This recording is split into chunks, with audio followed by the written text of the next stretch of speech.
I just signed up for the Golden Gloves, Masters Division, Vegas, February.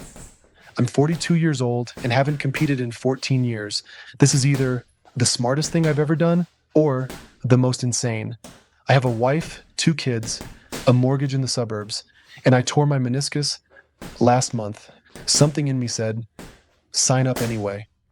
This is the story of why I did and what it's going to take to show up prepared.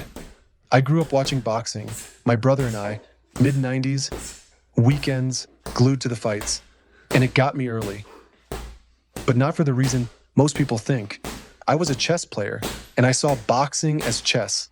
Live, violent, high-stakes chess played in front of thousands of people while someone was actively trying to take your head off. I'd study how fighters shifted game plans mid-fight when they got hurt, when to press, when to pull back, when to gamble everything on one exchange, and when to be patient.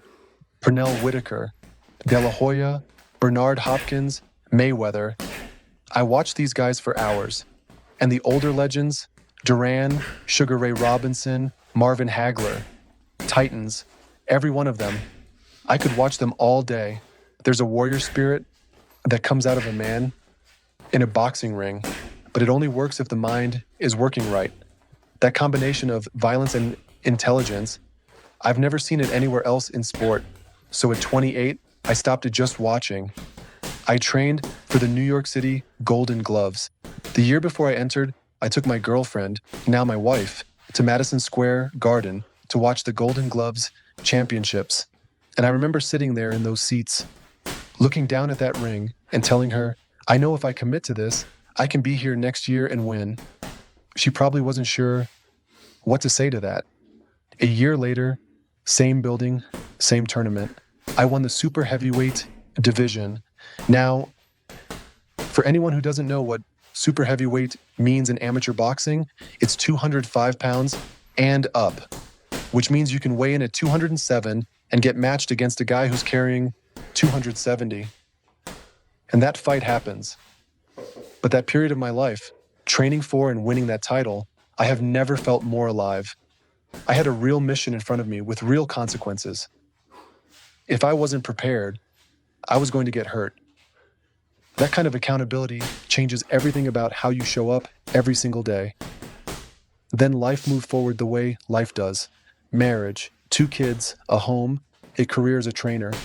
Boxing became something I used to do. But here's the part I need to be honest about. The last several years have been a long, humbling journey, figuring out what was actually wrong with my health. Hormone imbalances I didn't know I had. Histamine problems, methylation issues. Look that one up. If you don't know what it is, it matters. All of it running in the background, keeping me from operating anywhere near where I should be. And this is me, a guy who's been a personal trainer for 15 years, eats paleo, barely drinks. Still didn't matter. Getting control of those things back has been slow work. But as I did, something started happening. My mind got sharper. My energy came back online, and an old feeling started surfacing. The feeling that I needed something real to train for, something with consequences. I found the Masters Division of the Golden Gloves. It runs every February in Las Vegas. A weekend tournament for competitors who want to get back in the ring. And I went back and forth on this for months. I have a family now. Is this the right call? My right knee. I tore the meniscus last month. Can I get ready in time? What if I show up underprepared and get taken apart? But I kept coming back to one thing.